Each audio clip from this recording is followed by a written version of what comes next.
Hey. Okay, good morning everyone. Good morning and welcome to another AIA Philippine series natin. And today's speaker, I think needs no introduction. Medyo busy siya this week and last week, ano. And we'll just give some guidelines lang, ano. So Coach Nash will be our speaker for today, but as he is telling his story, his journey, you can post any questions that you may have to him via our chat. Um, just point it to everyone lang, no? And I'll be the one, Coach Nash, I'll be the one to butt in and ask some questions as we go along. Okay ba sa'yo yun? Okay, okay. So without further ado, I'll give the floor to Coach Nash, and then remember, i-mute all ko, and then just post your questions to everyone. Just post your questions to everyone, and I'll be the one to facilitate and ask Coach Nash your questions. Okay? Take it away, Coach Nash.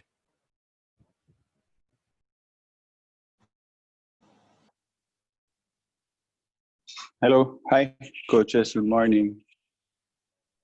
Am I clear, Coach Petit? Okay ba yung signal? Nice. Morning. Morning. Okay. Good morning, coaches. Morning, Nash. First of all, salamat sa... Good morning. Good morning po, Mami. Morning, coaches. Salamat sa pag-login nyo this early in the morning. Okay, it's a little past 10 a.m. Tinitingnan ko kanina yung ating chat box natin, and I see that we all come from different areas. Tsaka nagko-coach tayo ng different levels, so which makes us really diverse. Nakakatawa because that's the very purpose of this webinar organized by AIA, para makapag-reach out tayo to as much coaches as we can. So thank you again for just logging in today and yung mga previous mga sessions natin. Okay, siguro just to give you a little bit of what to expect this morning. Well, initially I wanted to do X and O's para makapag-usap about basketball. But because of some limitations with regards to yung internet connection, I don't think it would be proper because magiging delayed lahat nung video natin. So mukhang hindi tayo magkakaintindihan. Okay, so I decided on not really doing video anymore today and not discuss X and O's or the technical stuff. Okay. Rather, what I will do today is just share my journey as a basketball coach. Funny kanina because sabi nga may question si Coach Ralph, ano raw yung topic ko dahil nakalagay dun sa registration natin, pangalan ko lang. So walang topic na nakalagay. But today I'm just gonna share my journey as a coach.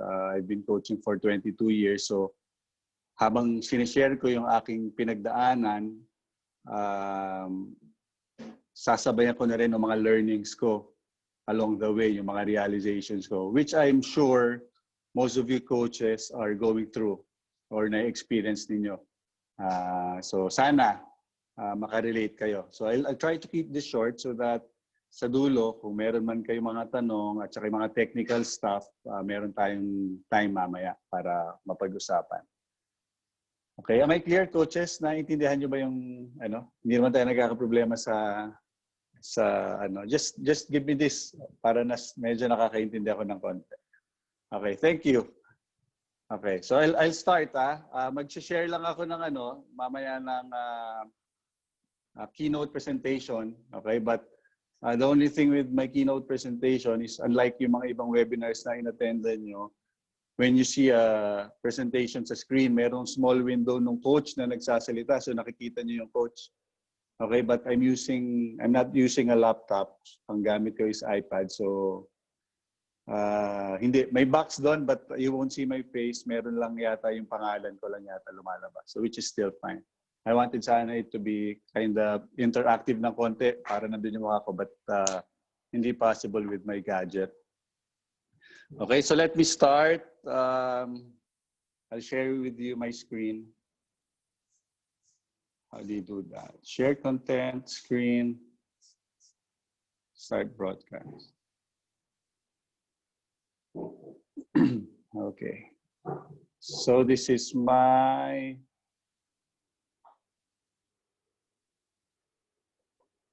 keynote presentation.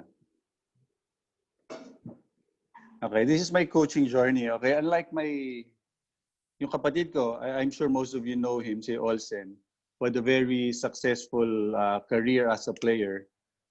Ako po, kakaiba sa kanya, I never played college basketball. I never played commercially. So hindi ako naglaro sa D-League or sa PBL. I never played in the PBA. So magkaiba kami. But I tried. While I was studying in college for 3 years, I was trying out for De La Salle back then, but hindi tayo pinalad as a player. So what I did was really just to focus on my studies and get a degree. So I finished in 1992. I finished college in 1992. Worked a little bit sa bangko from 93 to 97. Okay, ang nakakatawa because syempre iba yung mundo noon, di ba? Corporate world. But back then, bata pa ako noon. So nakakapaglaro pa rin ako ng basketball and I was fortunate actually to be able to be handled by si Coach Joel because there was a league back then, yung Interbank. Si Coach Joel Banal was our head coach. And funny because in one of those years na naglaro ako sa bangko, si Coach Louie Alas was an opposing coach. So si Coach Joel versus Coach Louie back then. So it helped me a little bit in my exposure as a basketball coach. Dati wala naman akong plano talaga. Hindi ko inisip na maging basketball coach. Pero yun palang mga malilit na bagay na yun was already an exposure for me. So siguro, I guess nakatulong yun sa may mga natutunan ako previously under Coach Joel na nagamit ko sa aking coaching career.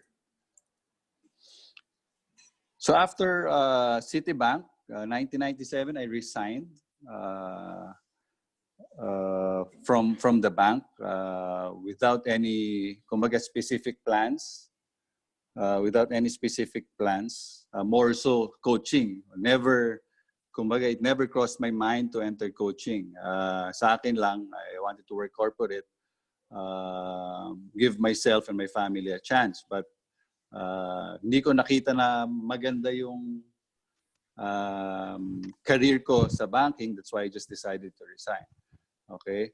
And that decision opened up an opportunity for me dun sa basketball. So after I resigned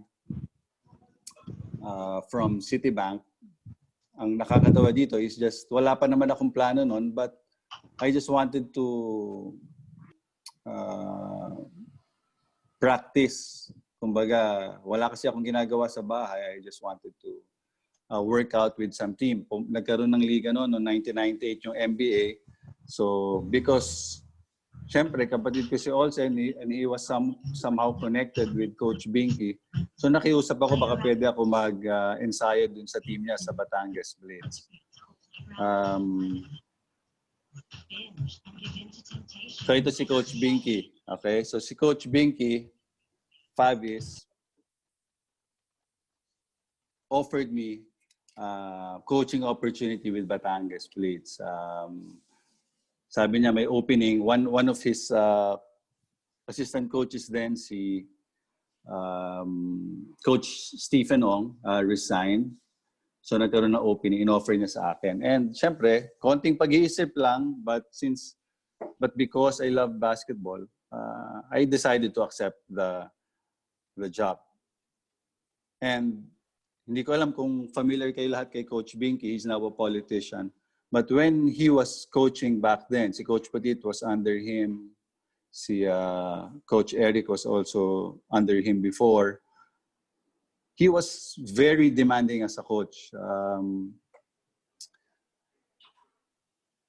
He required nothing but the best from not only his coaches, but also his players, lalo-lalo na yung mga players niya.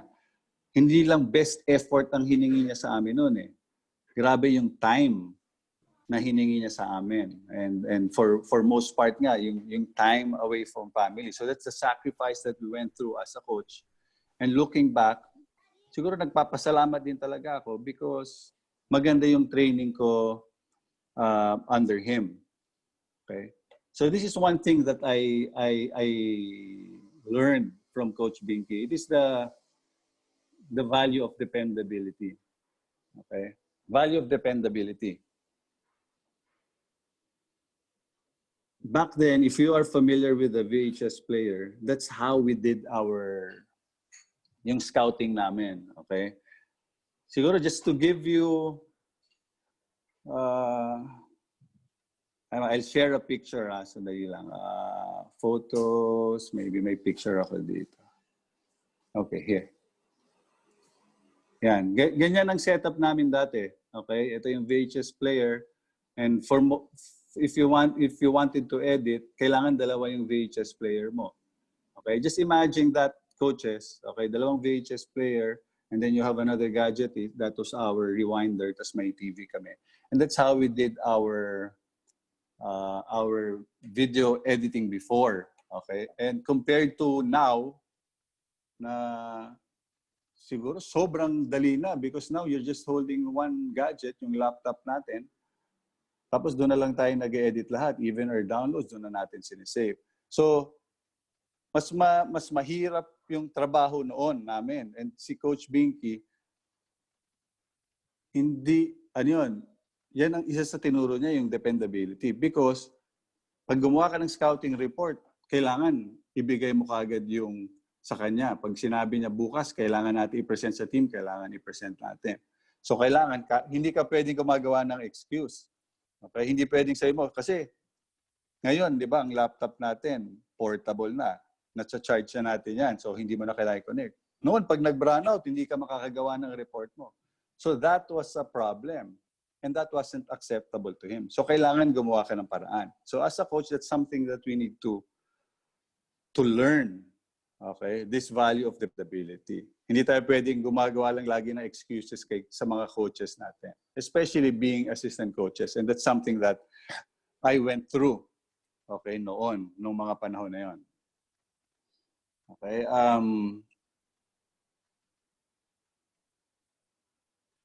Okay. From being an assistant to Binky Fabius, naging assistant din ako kay Coach Bong Ramos.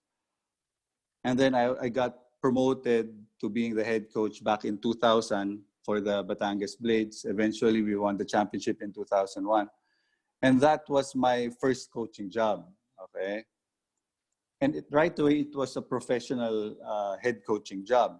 Okay? Again, sinasabi ko sa inyo ito, because wala sa plano ko maging basketball coach. Okay? But I was connected to a basketball player because of Olsen. Di ba? Kilala siya noon. Okay? Which led me to my first realization. Okay, back then. So sabi ko nga, hindi pala ito according to my plan. Okay? I had plans of sana making it big in the corporate world or maybe professionally as an engineer because that was one of my ambitions when I was smaller. So gusto ko sana maging engineer. But it never happened. Okay? So marami ako mga plano na hindi nangyari. Okay? It was never according to my plan. Okay? So imagine two totally different industries, diba? From banking industry and then now into coaching. It's according to the plano niya sa atin, sa buhay natin, diba? As long as we do the right things, we are righteous dun sa ginagawa natin, okay, mangyayari yung mga plano niya para sa atin, di ba? So I've also seen the opposite, where some friends naman namin, ako baliktad kasi because from the coach from corporate, I went into coaching, and then meron din ako mga kaibigan na baliktad naman from working corporate, going up the ladder sa corporate world, mga managers na sila noon. And then suddenly, they decided naman to shift, okay, from the corporate world into coaching. Maraming ganon. I don't know if you would remember, sila Coach Aboy Caso was part of our PBA team back then. And then, naging coach din siya sa UAAP. Okay? For a while, head coach ng UP, kasama ni Coach Putit. Okay? Okay, I'll stop my for a while, my screen share for a while. Okay. Are we clear na basta? So gusto ko lang makita yung mga mukha ng mga coaches natin. That's why I stopped my screen sharing for a while. Okay, I've gone through my first page of sharing. Kamusta? Okay naman? Makakasabay kayo? Coach Nash, Okay, not so boring? Yeah. Coach Nash, so far okay naman. No questions na pumapasok sa chat box natin. Everyone's listening intently yata sa sharing mo. So, you're doing well. Sometimes lang, I think yung transition sa slides mo, naglalag lang yata. On my screen, I don't know sa iba. Yeah. Okay. Thanks for the feedback. Yeah, ito talaga yung gusto ko sana. More kwentuhan lang. Tapos, again, yung learnings ko along the way. But it's hard from my end lang because I can't see anything. Nakikita ko lang yung screen ko. Okay, so thank you again. Thank you for the feedback. I'll go back to my screen share. Okay.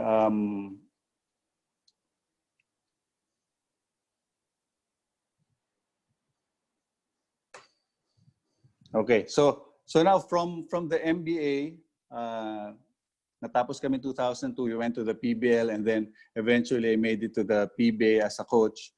And while being an assistant with Coca-Cola, 2003, I think, I doubled as a head coach of San Beda. So that was my first head coaching job sa collegiate ranks. Okay, so if you would notice, pasensya na kayo coaches, but yung ruta ko as a coach was was kind of different from most na went through grade school coaching and then into high school coaching. Okay, nagsimula sa mga bata, youth, 10 under, and then 12, 14, and then going up hanggang umabot sa taas. Okay, sa akin, iba. Okay, iba. And I won't be shy to admit it that one of the reasons talaga was because siguro kapatid ko si Olsen, and to them maybe just because I am the brother of Olsen, maybe they thought na may alam ako sa basketball. So hindi ko ikahihiya na nakatulong yun sa akin. Okay, and I was able to at least take advantage of that fact. Okay, so nasa San Beda ako noon. Unlike the MBA, it wasn't very successful yung stint ko sa San Beda. It was a 3-year contract that I had with them. The first year, we were very successful because from being consistent na out of the Final Four ng San Beda, finally, when we entered in 2004 season, bigla kaming nakapasok sa Final Four. But unfortunately, 2005, midway through the season, kalahati pa lang, naalis na ako sa kanila. So I coached San Beda when during the time that they weren't winning championships. Okay, nung lumabas ako nung 2005, that's when they started winning championships in 2006. So not a very good experience for me as a coach. Okay, especially nung time na tinanggal ako. Okay, it was really frustrating and I was really sad as a coach. But eventually, I came to this second realization. And what was it? Okay? That built relationships, well, is more important than championships. Okay? So, as a coach, Siyempre, hindi ko sinasabing ayaw natin manalo, ayaw natin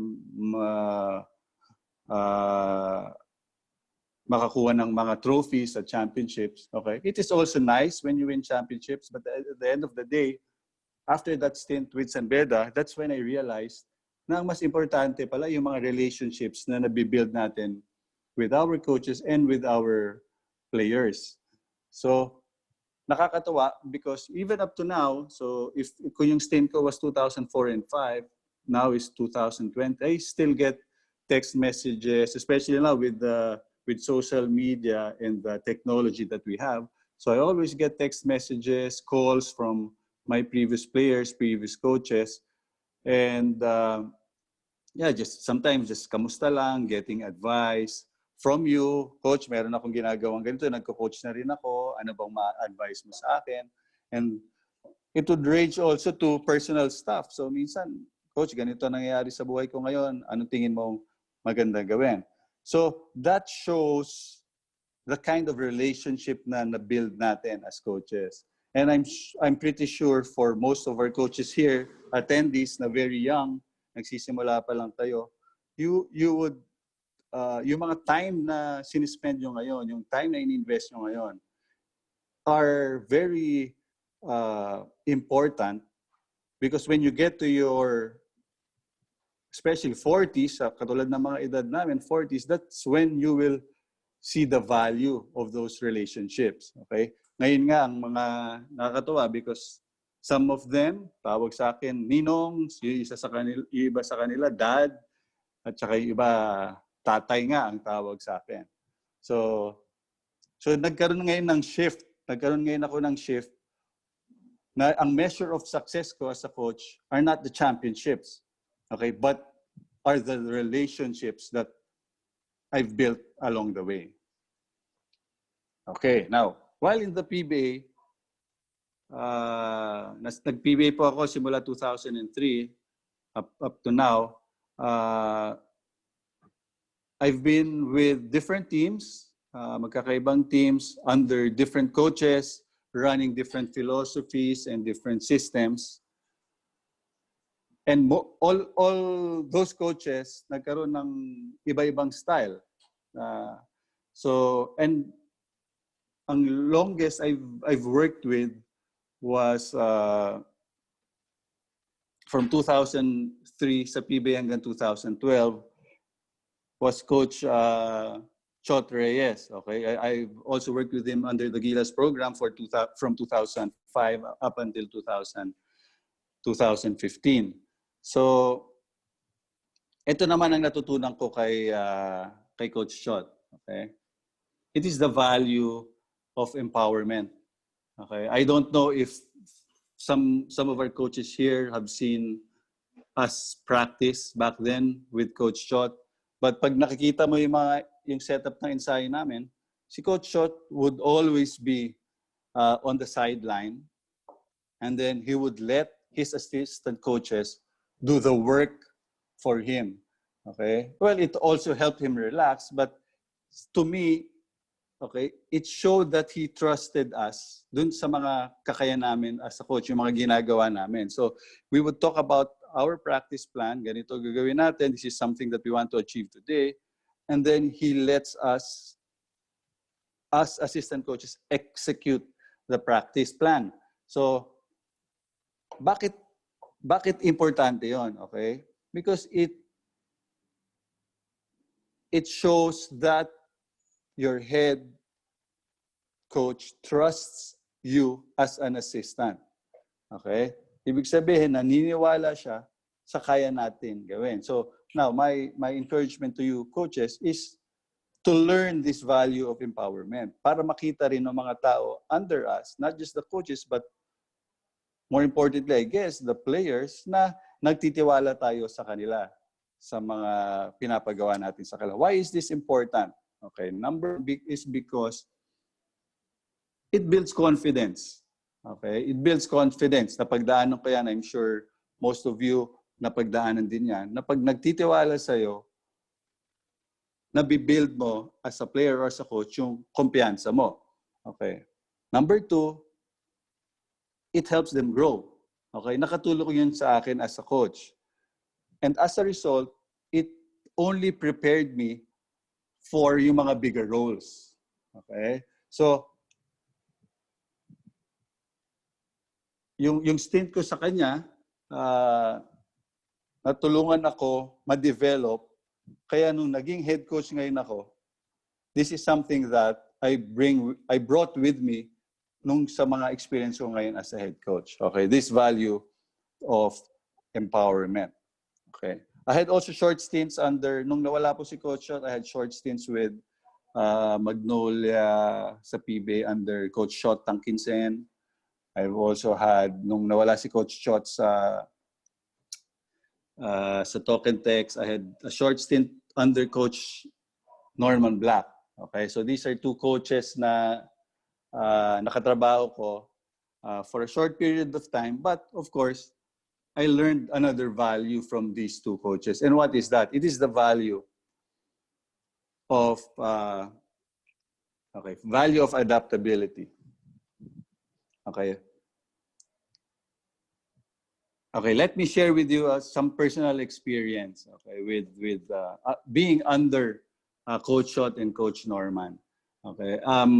Alam mo, itong dalawang coaches to are really very, very good coaches, very smart, very experienced coaches.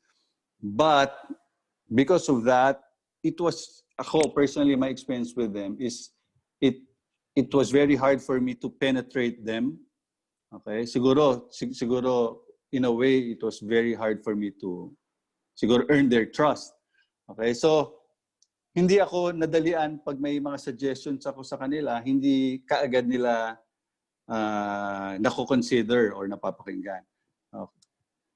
But, okay, this value of adaptability, kaya ako natutunan, is because sinubukan ko hanapan ng paraan kung paano ma-send yung message across. Okay, what is adaptability? It's the ability to change an action, okay, or a course or approach. Okay, this is very important in order to suit a new situation. So pumasok ako sa kanila, hindi sila komportable sa amin. Si Coach Norman, ang nakakakuha ng tenga niya back then, okay, because of his relationship naman with Coach Sandy Arispacochaga. So, pag mas nakikinig siya kay Coach Sandy noon, nung under Coach Norman, pag may sinasabi kami, hindi siya kaagad receptive.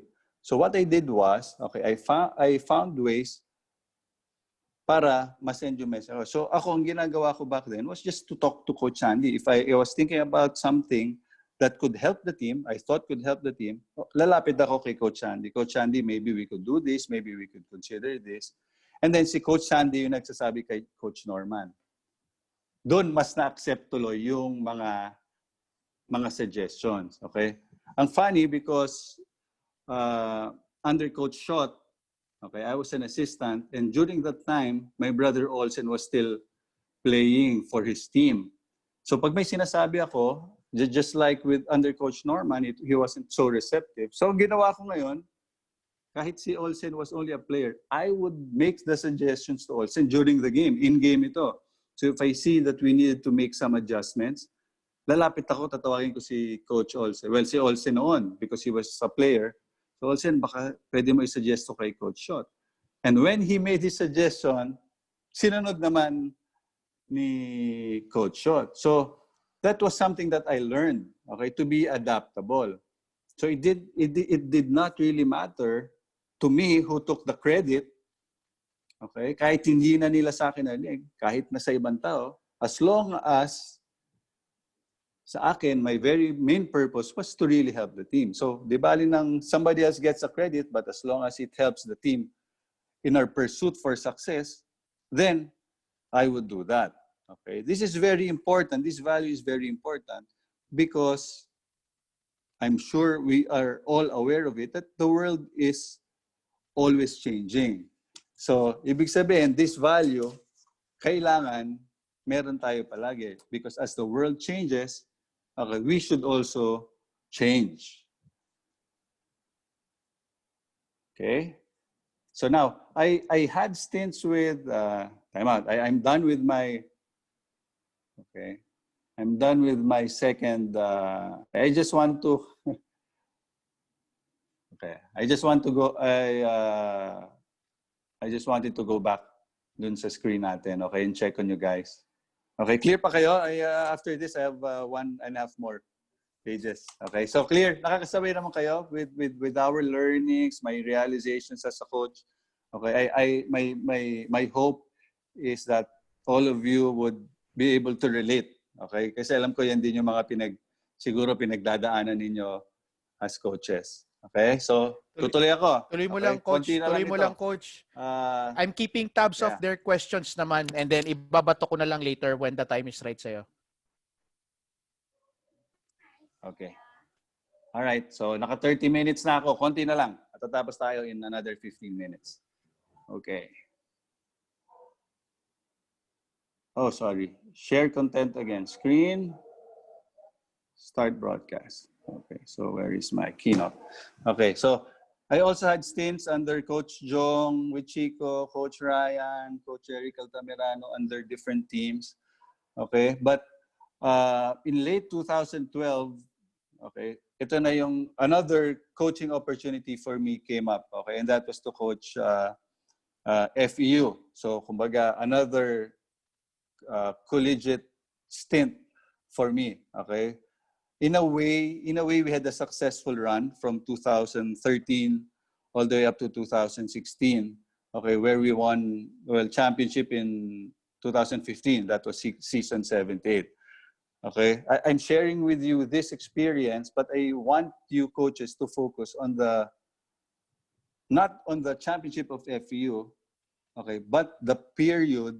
Okay, so naging FEU coach ako 2013 to 16, but I want you to focus on the period between San Beda in 2005 and yung FEU stint ko that started in 2013.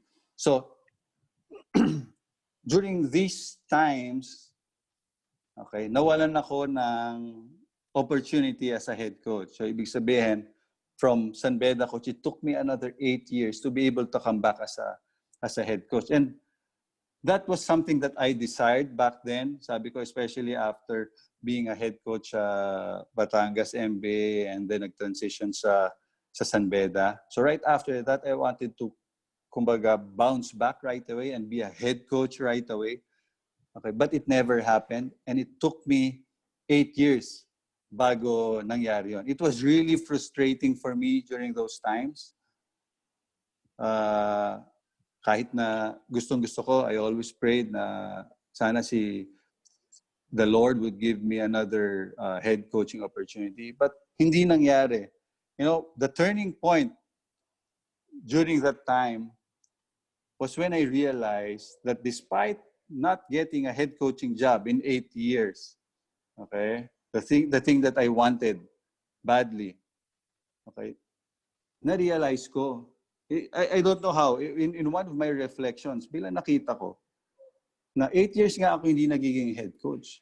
Pero, hindi pala ako nawalan ng trabaho during those times. And it made me realize that despite all this, not getting the thing that I desired the most, si God was just faithful. Nabigay pa rin niya pala yung mga pangangailangan ko. Okay? And hindi lang very basic, because I remember during those times, those were the years when Talk and Text as a professional team were winning championships. So sabi ko, okay sabi ko, hindi pala kung nakukuha yung pinakagusto ko, pero si God was continuously being faithful to me. Okay? So that's one realization ngayon na nagkaroon ako. Kailangan pala maging patient lang ako, maghintay lang ako dun sa perfect timing niya. And when I learned to accept this fact, na inisip ko na kasi sabi ko, well, if it happens, then it happens. Kung hindi mangyari and I don't get that opportunity again to be a head coach, and so be it. Di okay lang, tatagapin ko. If I could be an assistant coach my whole life, then I will just do my best to in performing yung role as an assistant. So kung yun ay ibibigay sa akin, yung gagawin ko. And then once I started accepting that, boom, nagkaroon ako ulit ng opportunity dun sa sa FEU. Okay? After FEU stint in 2016, okay, ito naman, kumbaga, di ba sabi ko, I've been with Gilas for the longest time, starting 2005 up until 2015 with Coach Shot. And then 2016, I had this chance to be under Coach Tab Baldwin. Okay, so after Coach Shot, he was the head coach of Gilas. And he brought me under his wings. Marami ako natutunan sa kanya. And I had this very first opportunity to coach a national team.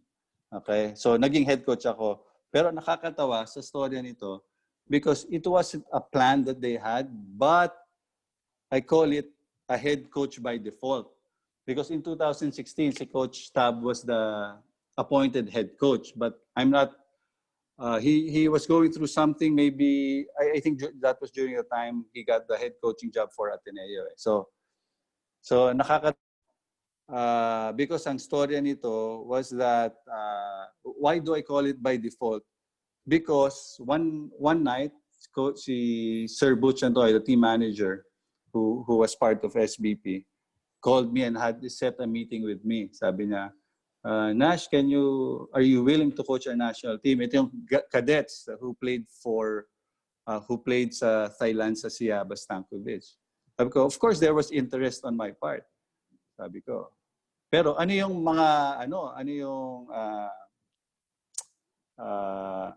kumbaga yung sitwasyon? Sabi niya, okay, this is the situation I'm presenting.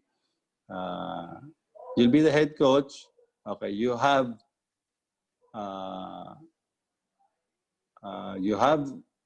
that was 7 p.m. or 8 p.m. Sabi niya, you have until after an hour to decide if you will accept, because the next day will be the deadline for submission of lineup. Sabi niya, wow! So, biglaan pala to. Siguro, biglang nasira ang plan. So, biglang tinanong ako, pwede ba? But you have to decide now.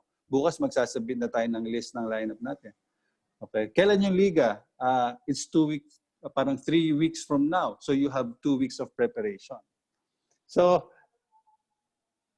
I had hesitations, but sabi ko, this is something that I wanted also as a coach. Okay, a big opportunity for me. So rather than think of it as a problem, I saw it as an opportunity for me to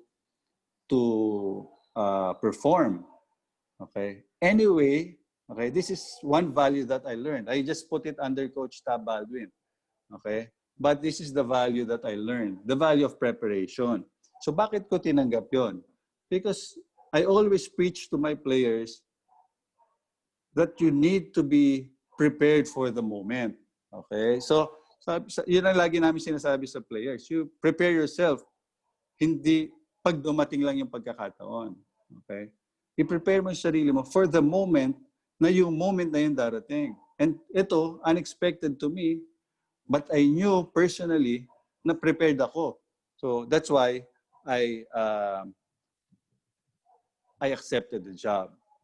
So, yeah, going back to that, yung picture, okay, we were successful, but I almost never came back to the Philippines because si Boss MVP, ang sabi nun, pag hindi kayo nag-champion, huwag ka na bumalik dito sa Pilipinas. Yun ang bili niya sa akin. And there was one elimination game that we almost lost sa last second heave ng isang Thailand player. But in the championship, we won naman convincingly. Okay, so the value of preparation. Okay, late in 2016, okay, I had again opportunity to be head coach of Talk and Text that lasted for almost 2 years. Hindi maganda, good season during my first year as head coach for Talk and Text, but the second year, kumbaga, was a total disaster. We never performed. And so they ended up replacing me as head coach. Okay? But so ngayon, hindi, again, every time these things happen to you as a coach, hindi maganda. Okay? Kumbaga, parang niregaluhan ka ng something na hindi mo gusto. di ba? Sinabihan ka ni, ano, but initially to me, nalungkot din ako, just like when I lost the job in SEABA. Okay? But it reminded me to go back to that experience with SEABA. Okay? Na sabi ko, ano ba yung isa sa mga realizations ko back then? It's that there's good. Okay? There's good in everything. So kahit nawalan ako, sabi ko, there's good in this. Kailangan ko lang hanapin. Okay? Because every day, ito yung favorite ko ngayon. Every day may not be good, but there is something good in every day. So, kailangan lang as people, or as coaches, or as human beings, kailangan matutunan natin, hanapin ito. Because I think, right now, that's the problem with our generation now. Is that every time may mangyari, you read social media, you watch yung mga video, and then yung mga comments. Okay, everybody has something to say about anything. Ang maganda sana kung maganda yung sinasabi nila, but a lot of times those are negative things. So hindi na rin, I think it's human nature to be like that. Pero na kailangan natin labanan. Okay, always look the good in everything. Ano yung mga nakita kong good? Okay, 2019 nawala ako sa PBA, but if you look at that picture sa left, okay, matagal na namin pinaplano ito as a family. We were able to travel together. That was the first time we went to the US as a family. Okay, we've been planning this for 5 years. Never happens. Nung nawalan ako ng trabaho, that was the biggest break for us. And na-enjoy namin yung time namin together. Okay? So kung hindi ako nawalan ng trabaho, hindi ako nakabiyahe sa US kasama pamilya ko. The pictures sa right, okay, was because after the PBA head coaching, I had an opportunity to coach in the MPBL. So kinuha ko ni Coach Eric to be part of his staff. Okay? And I was able to travel again. Okay? Sa Pilipinas naman. Okay? If you see that picture sa Mayon, okay, we had a game in Bicol. Okay? And then this picture sa lower right, okay, who would ever imagine? Okay, we were able to get to Basilan. Okay, hindi ko naisip, for most of us, okay, this will never happen. Okay, get to as far as Basilan, na part ng Philippines. Okay, but because of basketball, because of that experience of losing a job, nakuha ko ngayon ito, napuntahan ko yung Basilan. And yeah, it's a nice place. It's a nice place. So always look for the good in everything. Okay? Now lastly, at present, okay, I'm back in the PBA. Okay? I'm with Blackwater now as the head coach. Hopefully we will be able to turn things around and perform the coming seasons. Okay? And I'm also part still of the staff of Coach Olsen. So after being a head coach noong 2016, I continued with the program under Coach Olsen 2017 up to present. Okay, now may backstory lang dito that I need to share. In November of 2019,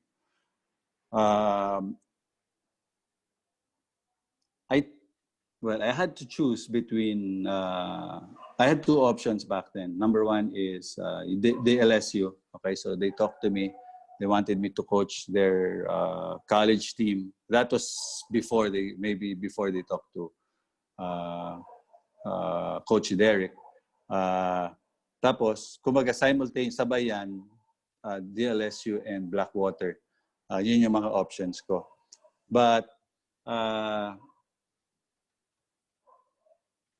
under Coach Olsen, I learned the value of family. Alam mo, nung pinoprocess ko ito, coaches, I hope you guys could relate to this. Okay, nung pinoprocess ko ito, syempre, gusto ko maging head coach ulit ng college. And DLSU was a good school. I'm a college graduate ng De La Salle, so it's nice that if you would be given a chance to coach your alma mater. So, kumbaga kiliti sa akin. But to me, during those times, sabi ko, I still wanted to be part of Olsen's, Coach Olsen's staff. I still wanted to help him. Because looking back, sabi ko, all his life, that's what he did to our family. Okay, because of what he reached sa basketball as a player and as a coach. Kumbaga siya na yung sumalo sa amin, sa pamilya namin. We come from a not so well-off family. Kumbaga sakto lang, but it was really Coach Olsen who helped us survive. So, nagsakripisyo yan. Simula nung naging player siya, I remember when I was in college at the LSU, nalaman ko na lang to after when I was older, na si Olsen na pala nagpapaaral sa akin nung college ako. So when the LSU and Blackwater both talked to me, I saw this as an opportunity to repay him. So sabi ko, he sacrificed for family. So now it's my turn to sacrifice as well for family. That's why, bilang nung na-remind ako nito, that helped me with my decision. Okay, so we value yung family na meron tayo.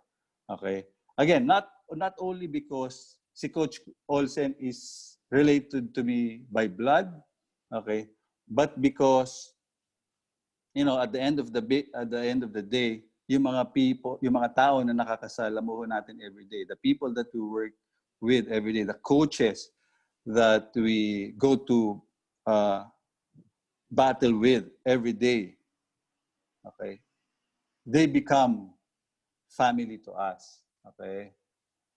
Matutuwa ako, like ako, from my personal experience, the coaches that I've worked with the last 22 years are still very close to me. And they are like family to me. So, kaya binigyan ko ng importansya ito. So those are the things that I wanted to share with our coaches this morning. So I go back to my Zoom. Okay, so I'm back. Start video. Okay. So yun lang. I just wanted to share with you my journey as a coach, yung mga pinagdaanan ko, and then my learnings along the way. 50 minutes, Coach Petit.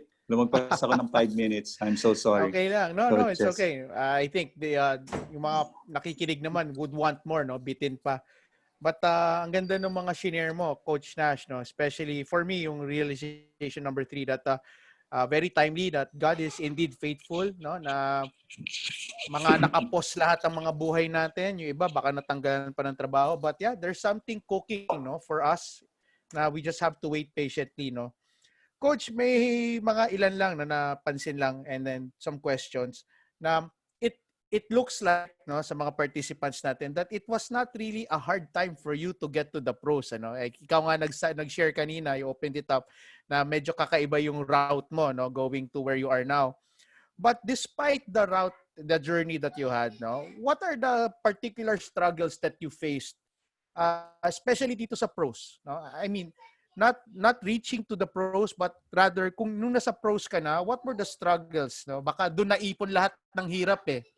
Nung nandun ka na sa pros, no? Oh, yeah. Siguro first point nga is, kumbaga, we have different journeys in life. Iba-iba yung mga pinagdadaanan natin. Iba-iba yung ruta na dinadaanan natin. And kumbaga, to me, that was kind of extreme na out of nowhere, biglang nakapag-coach ako kagad, and then at the professional level pa. That's why looking back, I always say it was because of siguro yung influence of Coach Olsen, not because he helped me na makapasok. He's never that kind of person. Actually, ayaw niya yung, well, as a family, that's something that we learned from our parents is kumbaga to earn your stripes, hindi pwede na puro lakad-lakad. So, yeah, but again, just being a brother of Olsen was already a positive thing that worked for me. Siguro, going back to your question, Coach Petit, it was also hard because when I start coaching professionally, I was 26 back then. Bata pa, hindi naging player. So those are the struggles na pinagdaanan ko. It wasn't easy for me to get the respect of the players and even the coaches. Dahil nga, number one, hindi naman ako naging player. And for most coaches na naging player, na naging professional player, sa kanila, yun ang one of the prerequisites for you to be a successful coach. Kailangan naging PBA player ka. Something that I never went through. So, nahirapan din ako initially. But again, siguro as long as you continue to do your job to the best of your ability, it will show. Kung meron ka talagang alam, and then you are a continuous learner, makikita nila yan. Makikita nila. That's why my encouragement to our coaches is just continue to learn, always have good intention for your players, and then siguro ganun yun. Ma-earn din natin yung respeto ng mga players natin, even our coaches. Well, maganda yung sinabi mo na how you shared yung struggles, no? Hirap, no? Especially medyo nauna na si Olsen sa'yo. Sa mga kasama natin ngayong coaches, no? Si Coach Nash is younger than Olsen. Okay, yun lang, no? Parating misconception na because Nash started coaching earlier, na si Nash yung mas matanda, no? It's Olsen na ang kuya. And then it's Nash, and then yung isang younger brother nila. Coach Nash, so nandito pinag-usapan na natin yung buhay mo sa PBA. How you value family as well? How is your family coping with you as a coach? No, yung roller coaster life mo, especially yung sa Talk and Text, yung telenovela story, yung telenovela mo sa Talk and Text, and even before that and to this point, how is your family coping up with your coaching lifestyle or your coaching life, and how is your family actually helping you be a source of strength as well? In what particular way is your family helping you out in that regard? Yeah, good question. Malaking bagay na naiintindihan ng pamilya mo yung trabaho mo. Because again, kanina earlier I mentioned about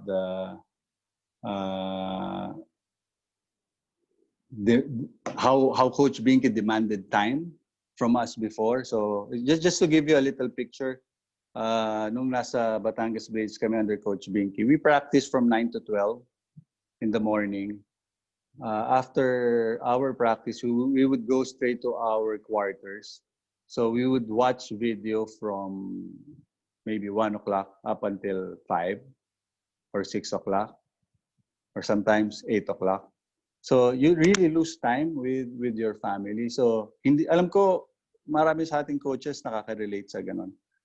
Hindi madali because especially when you have children who are growing up, hindi maganda na lagi ka nawawala sa tabi nila. But I think eventually, nung nahasa na rin yung skill ko as a coach, nung na-earn na rin namin yung respect ng mga coaches, nung naniwala na rin sila sa kaya namin, those long hours became shorter.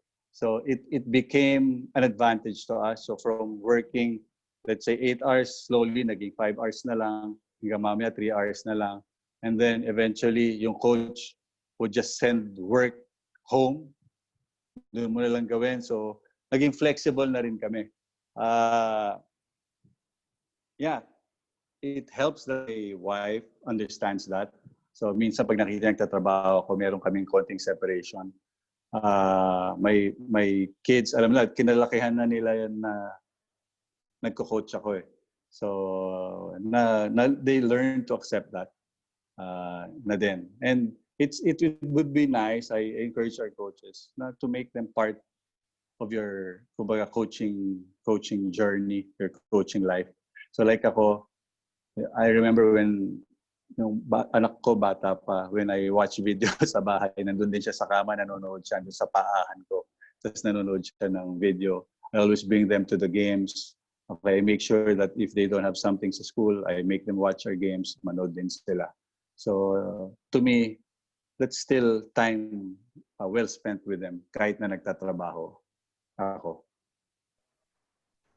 And not just bring your work home. You actually bring your family to your work, no? Kung mapapansin nyo yung mga games ni Coach Nash sa FEU and PBA, okay, if you see yung family picture nila, you'd see them din, no? Sa background, sa likod ng bench, no? Medyo a few levels behind the bench na doon yung family rin ni Coach Nash nanonood ng mga games nila, may it be sa FEU or sa PBA, no? Coach Nash, mga medyo more basketball related na, no? But as a head coach sa PBA, I think this is, rather, in all the teams that you've been a head coach, who are your top 5 players you've worked with na daw? They're interested in knowing yung mga evaluation mo ng mga players as you were as a head coach. So nung times na head coach ka lang, who are the top 5 players that you consider, who you would consider top 5 for you?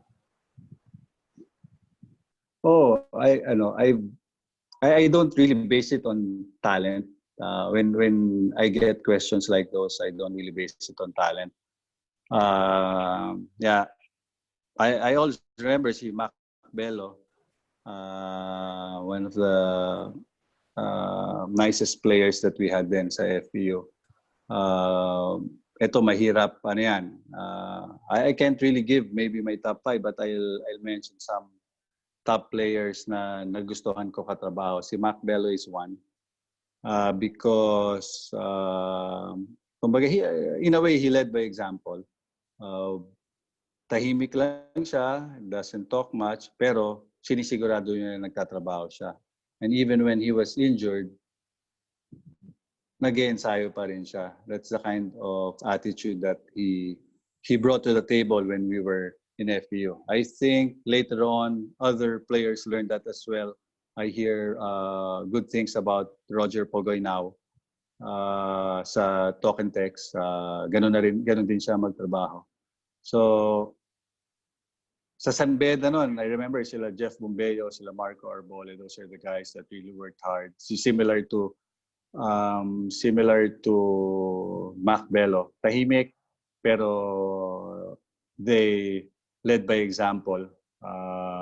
Yun yung mga gusto ko kasing players. Yung, kumbaga, players that are not hard to manage.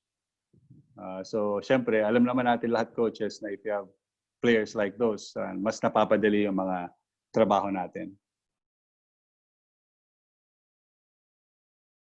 So, kung nasa PBA ka, head coach ka sa Blackwater at active pa sila Freddy Abuda, B-Boy Rabanes, buhay sila sa'yo. Mga workhorses eh. Yes, if you could have 12 or 15 players na ganon, it would be nice. Problema na lang yung shoot, ano. Coach, you being a head coach ng FEU and right now a consultant/assistant kay Olsen's FEU, and actually knowing the history of FEU basketball, no, even before your time, what do you think led to this winning tradition of FEU since time immemorial until now? And ako, in my opinion, without throwing much cash around, unlike the other schools na kalaban niya, but FU has always been one of the hottest schools, no, sa college basketball ever since panahon pa ni Glenn Capasio, no? Sila actually mga artista yung Romy Diaz, di ba? Mga malakas na FU until now, ano? What do you think, no? You having that inside track of the FU program. What do you think ang attributes ng FEU program having this winning tradition of theirs? Oh, wow. Buti ka pa, Coach Pati. Tinabutan mo si Romy Diaz na naglalaro. Throwback ako, lang, hindi throwback ko na pictures lang. No, yeah, ako, as a coach, I don't want to try to get much credit from what they've achieved, no, as a program, yung FEU. Again, that's one consideration that I had na bago ako pumasok sa FEU. I saw that they were, kumbaga, consistent winners. Nakita ko na bago pa lang ako pumasok sa programa nila, parang consistently nasa Final Four sila. So ibig sabihin, they always had the talent as a school, as a team. So nakakakuha sila, just like what you mentioned, Coach Petit, that they were able to get players who are really competitive, okay, without spending much. So sabi ko, as a coach, so that's also something that you want, di ba? Na it gives you a bigger chance of, kumbaga, being successful also, especially after my stint with San Beda na hindi napakaganda in terms of wins and losses. So, yeah, nung nakita ko yun, that's one big consideration for me, getting into a program na maganda na in terms of competition, kumbaga competition-wise, but syempre, kailangan lang ng konting, kumbaga to me, slight adjustments or fine-tuning. So, something that I really appreciate with them is they stuck to yung prinsipyo nila. Okay? Hindi, ngayon, sabi mo, insider ako, I'm part of the program still. Hindi sila sumasabay dun sa, well, it's no secret now how schools recruit. Even I think the last 2 weeks, si Coach Bo had an interview where he stated kung gaano kagrabe na ang recruitment ngayon. That's something that I appreciate with FU, na hindi sila sumasabay dun sa ganong klaseng recruitment. So sa kanila, ang mentality nila is still, okay, ngayon it's to develop them simula sa grade school, high school, and number 2, is just try to recruit potential mga players na tingin nila would, by helping them develop, would eventually make it big. So, ika nga, no, ito yung sa The Last Dance, no, si Jerry Krause has been actually been criticized of saying management organizations wins championships daw, no? And again, I look back actually sa history ng FEU, and you cannot just attribute the success of the FEU program with its coaches because nagpalit-palit na ng coaches, and yet the level of success ng programa ng FEU, no, nandun pa rin, no? I mean, na-maintain nila. And then sa panahon ngayon, no, again, the level of recruitment. So what do you think is one factor that leads the recruits, no, the good recruits, despite the lack of financial assistance, no, sa FEU? Why are good players pa rin or great players still going to FEU despite marami na mga eskwelahan dyan na kalaban ng FEU na mas maraming benepisyo, no? So, ano kaya yung nasa isip ng mga FEU or would-be FEU players? Bakit they still choose FEU despite marami ngayon mas greener pastures, ika nga?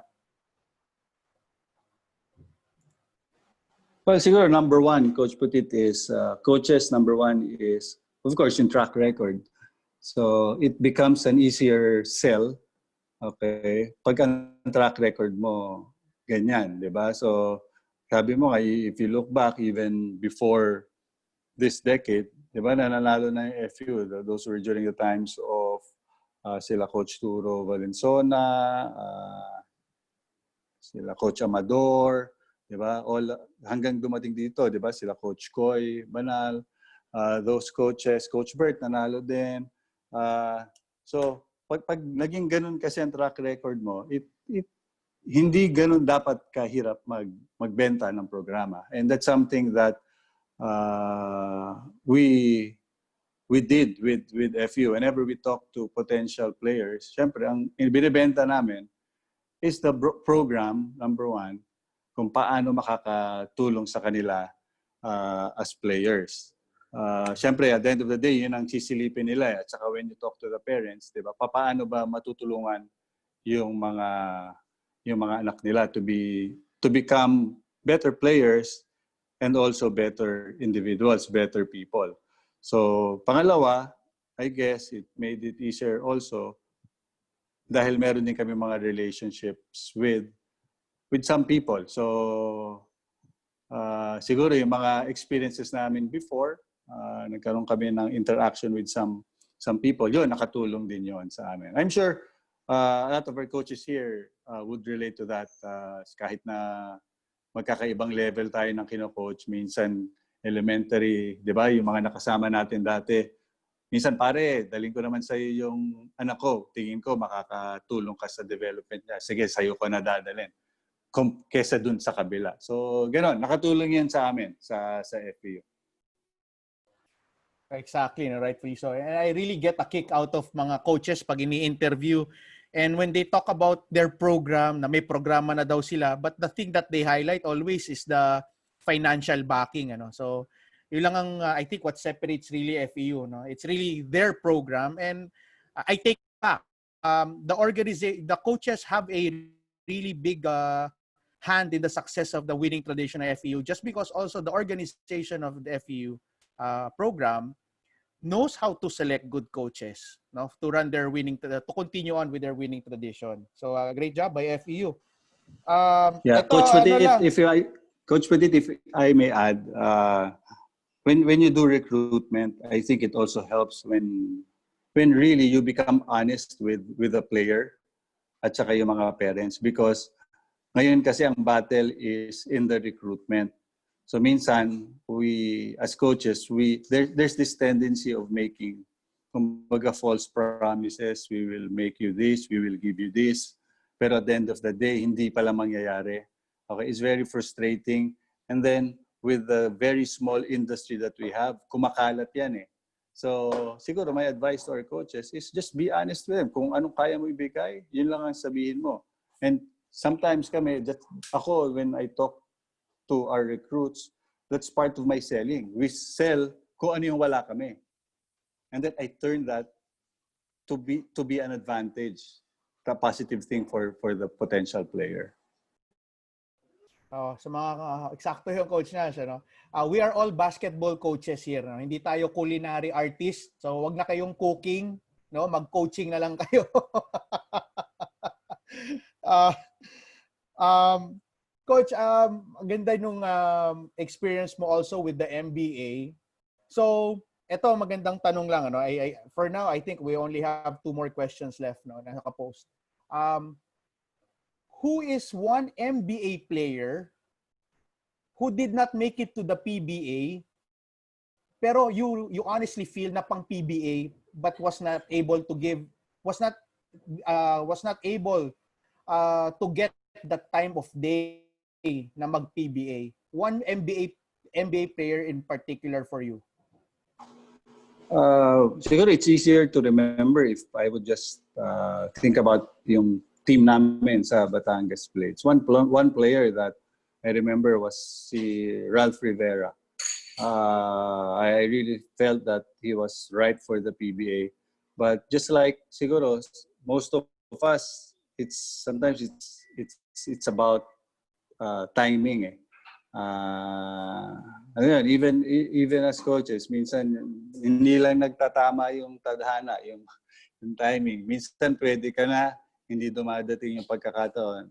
Minsan naman, nandun na yung pagkakataon, pero hindi mangyari, hindi mo nakuha yung or hindi ka ready, or hindi ka pwede. So si Ralph, I think, was one of those players that I felt na pwede.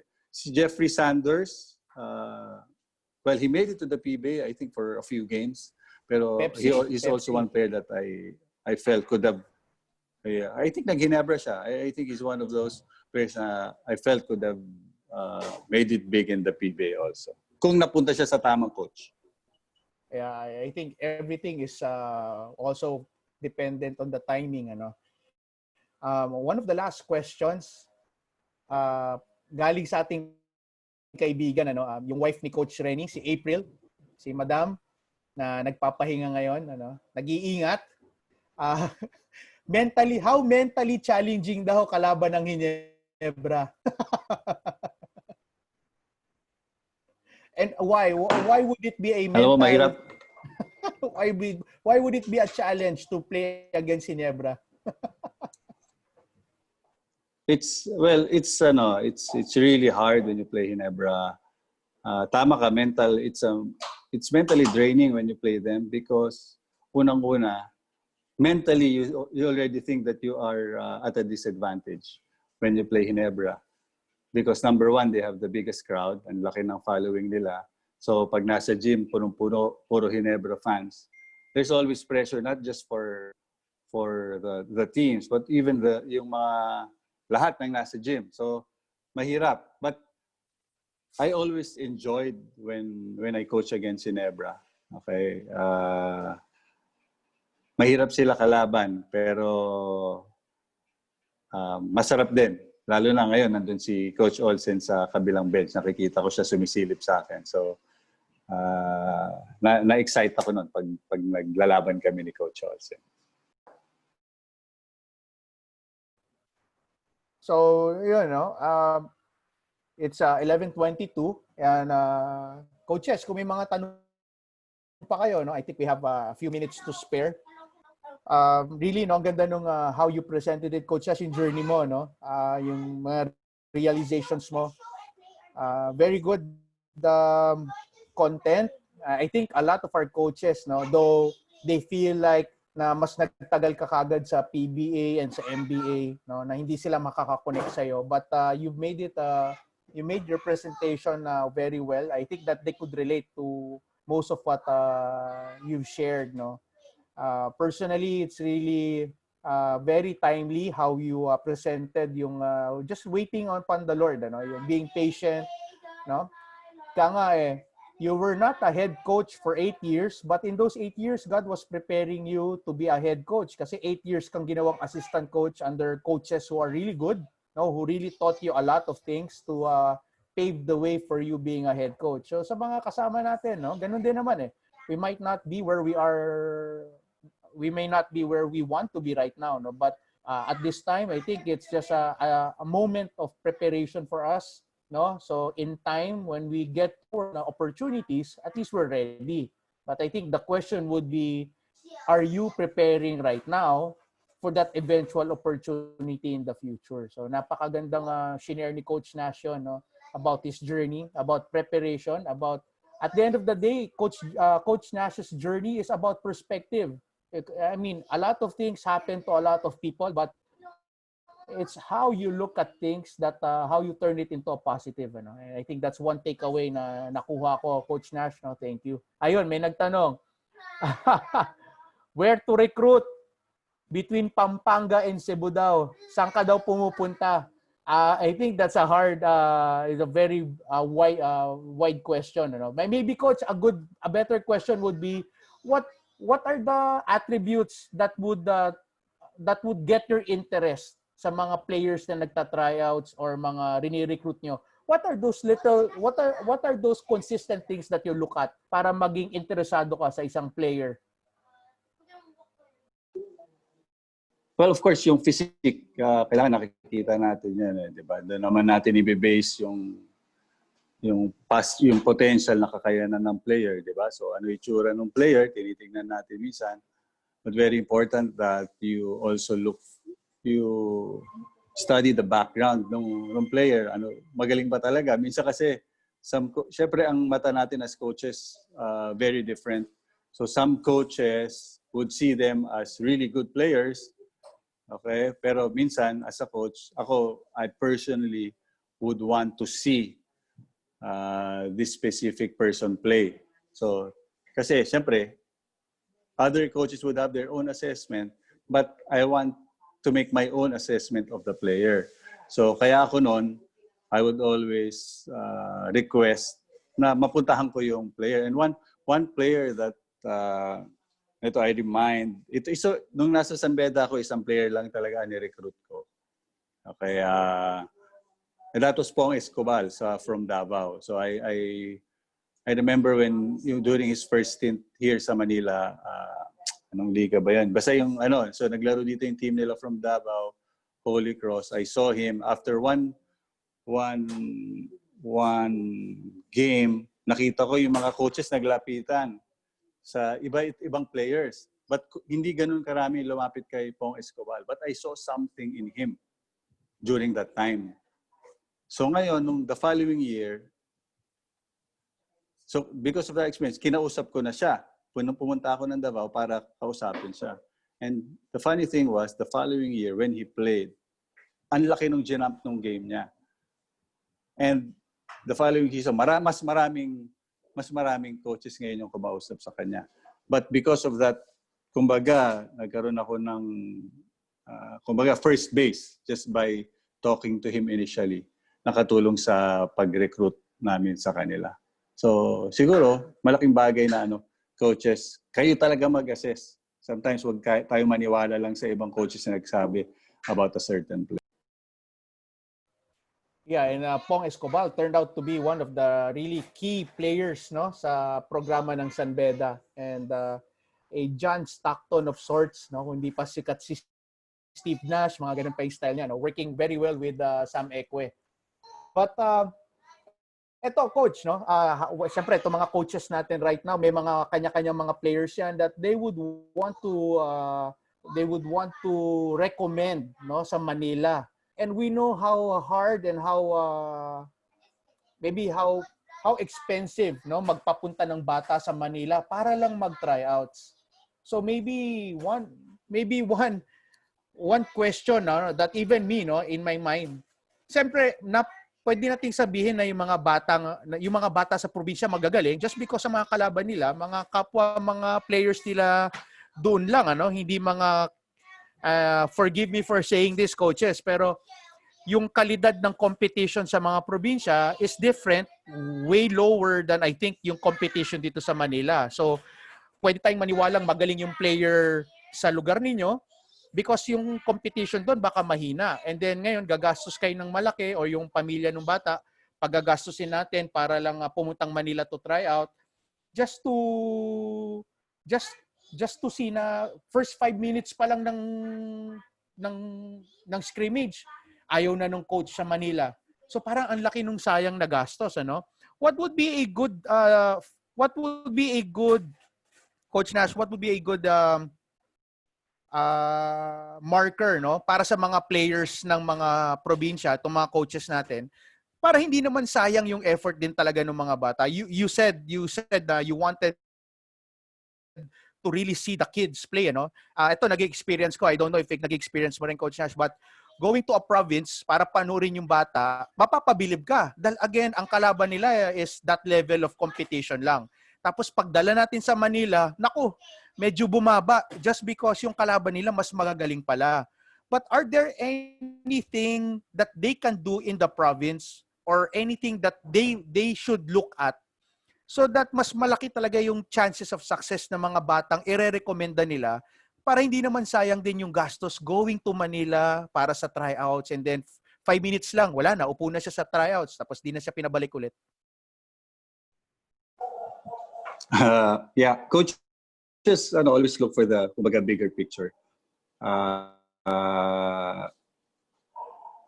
Dapat lagi natin sinisilip. Yun nga, kunyari, naglalaro tayo dito. Pag dinala ko ba sila sa Manila, mas makakapag-compete ba sila doon? Siyempre, at the end of the day, if you bring them to a different environment, dapat mag-thrive sila doon. So, pagbabalik-balikan natin, minsan, we play a big role doon sa buhay ng bata. Diba? Because baka mamaya, isa tayo sa mga rason also na naglagay sa kanila sa lugar na hindi sila magiging successful. So kailangan makita natin yon as coaches. I think now during these times, we should take advantage of technology. Marami na tayong gadgets, telepono, video. So if you could always, I think it would help. It would be nice if you could send your players to Manila. Again, depende yan sa kakayanan ng tao gumasta. So, of course, why not? Kung kaya niyong gumasta or kaya gumasta ng player papunta Manila, mas maganda, let them spend a week or two with some teams para mas ma-assess sila ng mabuti. Na kung hindi, if you could provide teams from Manila, mga video ng mga players ninyo dyan. Not only highlights, okay? Yun lang yung coaches, wag puro highlights because nga, sabi nga namin as coaches, when we look at scouting video, pag highlights, hindi nagmimintis yung player, ang galing dumipensa. Siyempre, pinili na natin. Okay? It would help if you could provide coaches with that, yung mga highlights. But at the same time, maraming coaches naghahanap ng full video ng game. And then that's how they assess players. Ganito pala siya dumipensa. O bakit siya natulog dun? Nakatanga lang siya, nakatayo lang siya dun sa weak side. Okay. Mahina siya sa dip. Yan, ganon. So yun yung mga kailangan natin, siguro, para makatulong sa mga players natin. So yun, magandang insight from one of the PBA coaches natin and then nasa college basketball scene din, Coach Nash. Just provide game videos, full game videos. Kasi kung pagbabasihan nga naman, highlight videos, edi pang NBA na yan, di nagmimintis eh. Di ba? So yeah, that's one thing. And I think I'd just like to share, I think I got this from a coach from FEU, I think it was Coach Bert Flores, na one clue para malaman mo kung yung batang yan is may chance talaga sa Manila is I think he has to be one of the top performers, consistent top performers sa mga liga nyo, 'di ba? Kasi if he's not going to be a consistent top performer sa liga nyo sa probinsya, what makes you think na magiging top performer siya sa Manila where competition is much higher, So I think that's one clue as to kung sino yung mga who could make it successful sa Manila. And then of course, pass full game videos to coaches and then let the coaches assess for themselves, And ika nga mahirap buhatin ng bangko ng mga bata natin. Let other coaches do that for us. There are no other questions na pumapasok sa chat box natin, I think all the answers to their questions have been answered na, Coach Nash, sa present mo. Thank you so much, Coach Nash, for your time. And thank you so much, coaches, for listening in to one of the best coaches dito sa Pilipinas, may it be of whatever level. Siguro, except siguro elementary at high school, di pa nakapag-elementary high school si Coach Nash eh. But I think kapag pinasok niya yan, magpatay na tayong lahat. Please stay tuned, sa yung next series, yung next talk natin is on this Friday, May 29. But it will be at 1 p.m.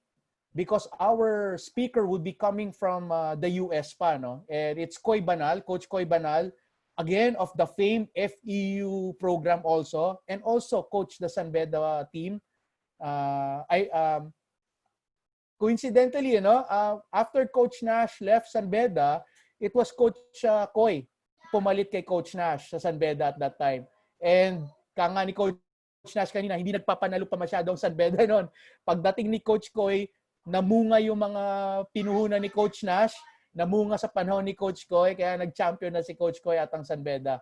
So, stay tuned for that, This Friday, 1 p.m. Coach Coy Banal talking about defensive pressure naman. Ayan, so medyo X and O's naman, more. Thank you, Coach Nash, for your time and for sharing your life to us. Ang daming napulot, I'm sure, ng mga participants natin. AIA guys, please stay behind for some chit-chat. Coaches, salamat po sa inyo and hope to see you on Friday, 1 p.m. kay Coach Coy. Thank you and God bless. God bless everyone. Thank you, Coach. Thank you, Coach.